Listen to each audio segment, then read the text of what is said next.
And now, to discuss how we move forward together, would you please welcome the GSA's Acting Chief of Staff and Associate Administrator with the Office of Government-Wide Policy, Christine Harada.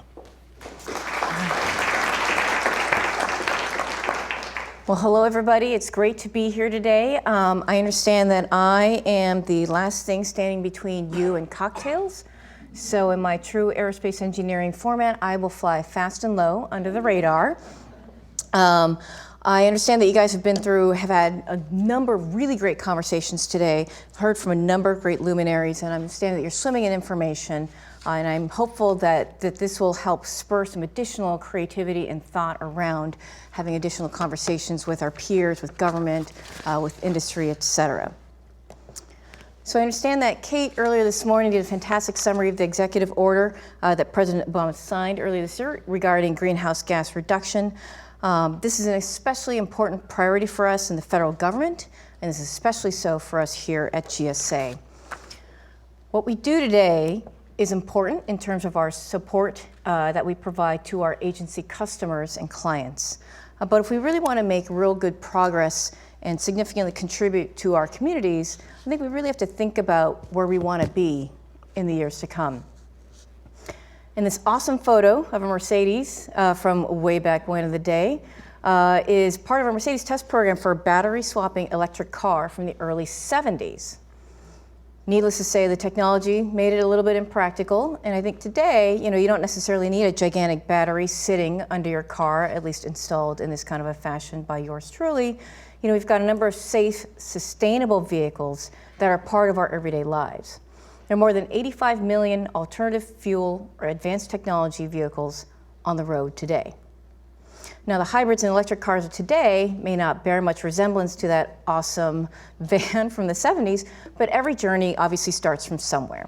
And it's a vision and hard work of those engineers back in the day that really laid the groundwork for the sustainable cars that we see all around us today. And the government helped drive the adoption of hybrids, just as we did for seatbelts, by mandating a certain percentage of our fleet to be hybrids.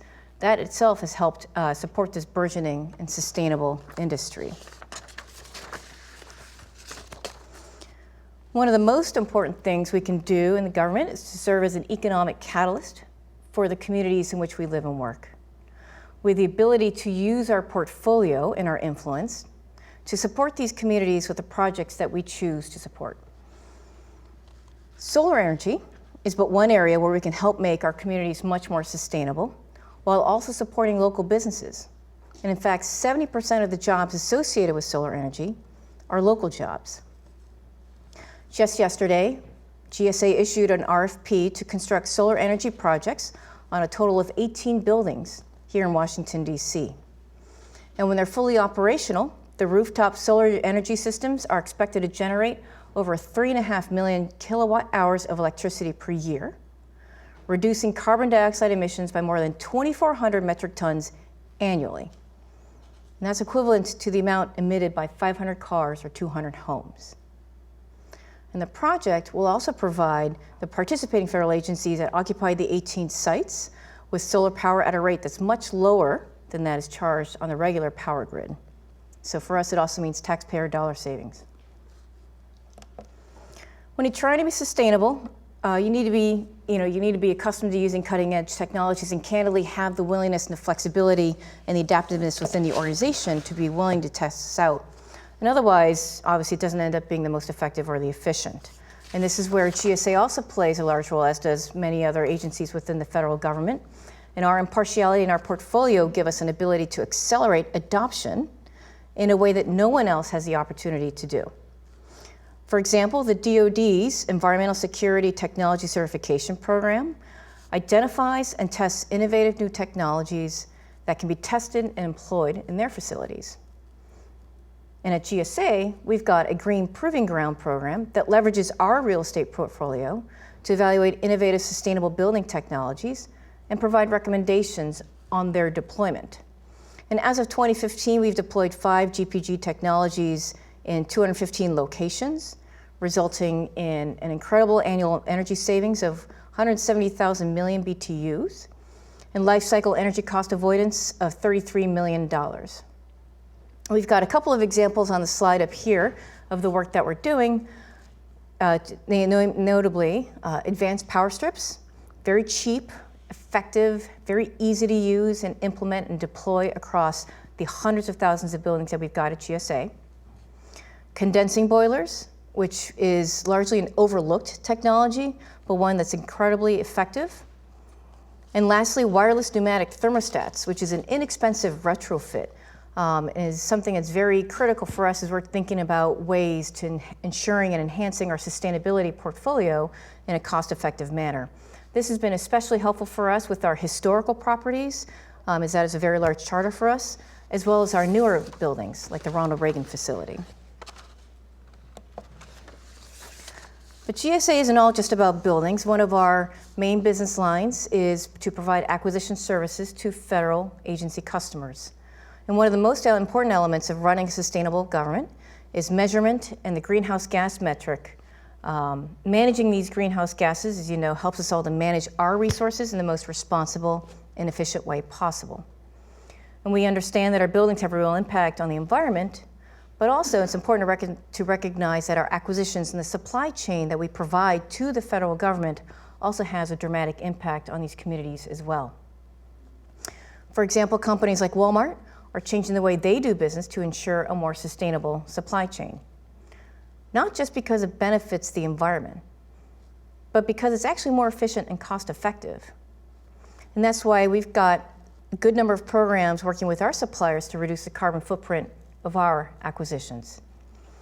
First example is a program that we call DDS3, Domestic Delivery Service 3, where we awarded a government-wide contract for package delivery that asks our suppliers to set public greenhouse gas goals, to lower their emissions, and to report the exact emissions associated with their business.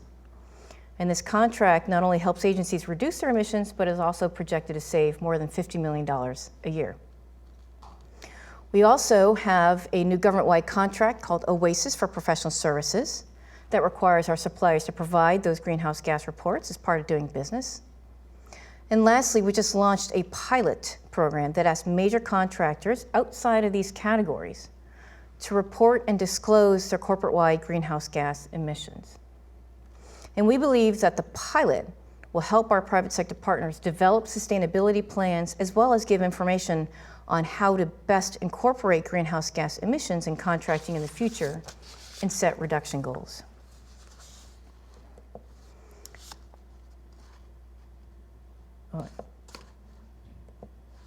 So we're also using the technology at our disposal to improve the management of our buildings.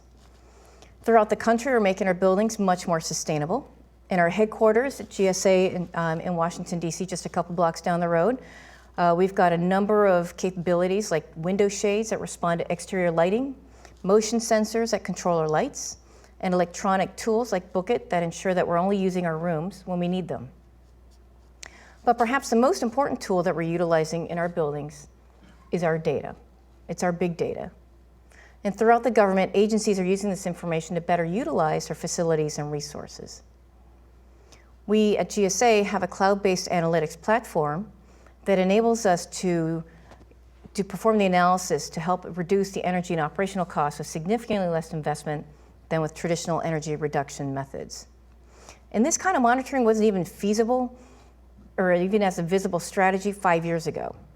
And today, as we monitor our facilities constantly, if it turns out we've left the heat on over a holiday or left the lights on overnight, we know it instantly, and we're able to pinpoint it down to the exact location.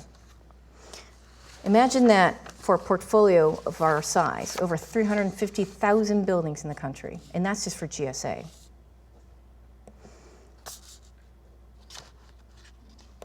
All these initiatives are driving this entire government forward, and we're creating a foundation for a much more sustainable country. We at GSA are also providing additional services around our real estate portfolio. Specifically, we're converting our enclosed office spaces into more open office spaces. Yes, not only is it a modern design, but it also helps to save more than 2 tons of carbon dioxide a year. And we're convincing more and more of our federal agency customers to transition to this open and mobile workspace. And this has allowed us to utilize far less space as an agency. It saves on our emissions, helps us make our facilities more sustainable. And let's face it, candidly, this is the way that people work today. So it's a much more modern workplace that is acceptable and appropriate for our modern times.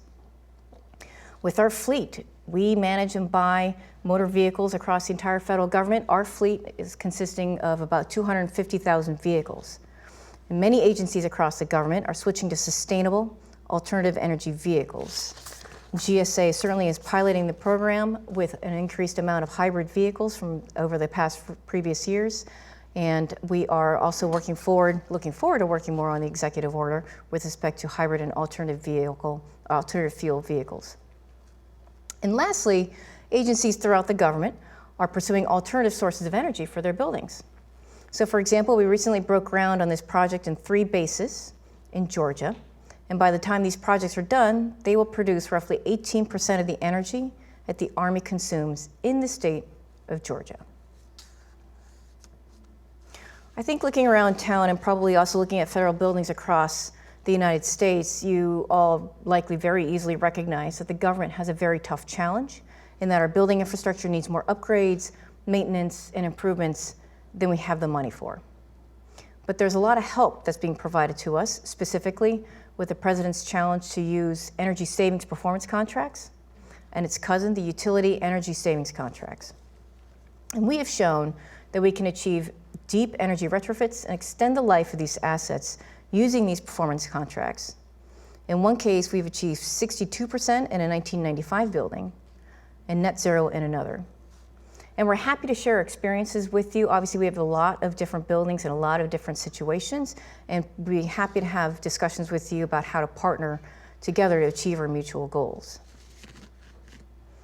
I'd like to wrap up very briefly by saying that, my background prior to coming to government was largely in the private sector. And before that, I was in engineering. And even before that, I was a Californian. So for me, personally speaking, sustainability combines all 3 of those things together because not only is it smart business, it's very cost effective, it's very efficient. It's really super cool technology. So for the nerd in me, it really genuinely excites me. And thirdly, as a Californian, still at heart, very much a big pro-sustainability, pro-environmental type of person, I think that this is a very exciting time for us. I think that we can accelerate the progress that we've made recently with the executive order and contribute and continue to really make a difference. Thanks so much for your time.